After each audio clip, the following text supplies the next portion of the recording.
Do you think Ukraine is moving in the right direction in terms of reforms? I think it's moving in the right direction in terms of reforms, but not at the speed we'd like. The e-procurement systems, e-declaration systems, I think are a major step forward, promoting transparency in the country, allowing you and I to access information about public officials. All of that, I think, is a major step in the right direction.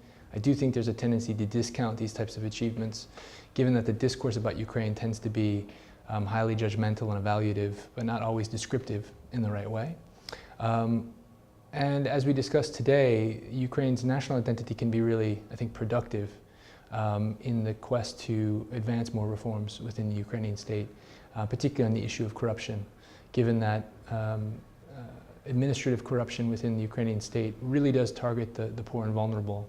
And the sense of social justice and the sense of liberty and democratic ideals within the Ukrainian national project and the history of the Ukrainian national project, I think it can be really productive in promoting reform. We need to seize upon it a bit more vigorously. What are the main obstacles to reforms in Ukraine?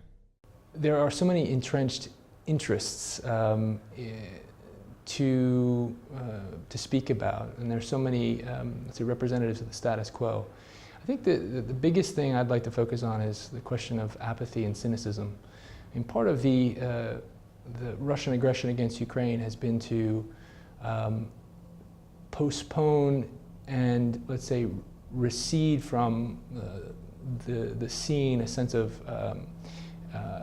the visual changes that have taken place after the Maidan Revolution, to discount them, to make them less apparent to the Ukrainian citizen, to perhaps suggest that there's a degree of chaos and a lack of stability in the country. And so that can, if we don't hurry this process up, in many ways time is not on our side here, but I think cynicism, we saw this after the Orange Revolution, can really be a destabilizing factor. And so to keep the faith in reforms is absolutely key. So we can't let that apathy set in. How can the West best help Ukraine? Well, this question used to be fairly straightforward, but now, given the inauguration of Donald J. Trump, it's difficult to say what the West is going to do and how it should act. I've been saying for quite a long time that the West should be investing, radically investing in Ukraine, the extent of a kind of Marshall Plan for the country.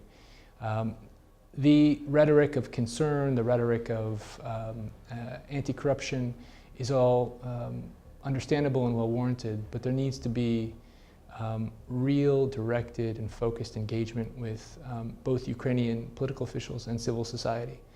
We cannot abandon civil society to this broader process that I mentioned earlier that is conducive to apathy and conducive to cynicism.